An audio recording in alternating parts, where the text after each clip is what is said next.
我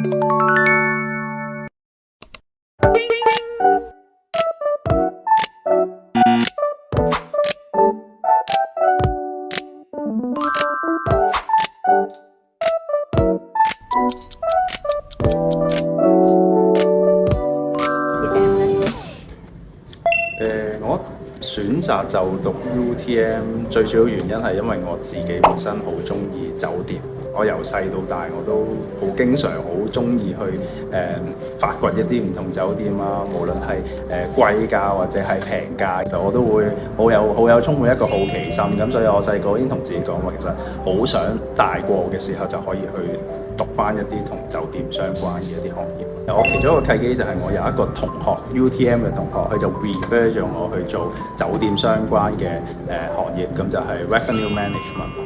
我畢咗業之後，其實我第一份酒店嘅工作就係做 Revenue Management 啦。咁當時嘅話，其實就主要係 manage 一啲賭場嘅房間啊。咁大概過咗2年左右啦，因為我其實當時好想試下一啲 hotel chain，究竟 Revenue Management 喺 hotel chain 裏面係點樣去運作啊？如果一個人去 manage 成間酒店嘅 Revenue Management 係點樣啊？咁所以我嗰時我就轉咗去pre-opening team of St. Regis Macau and also Sheraton Grand Macau。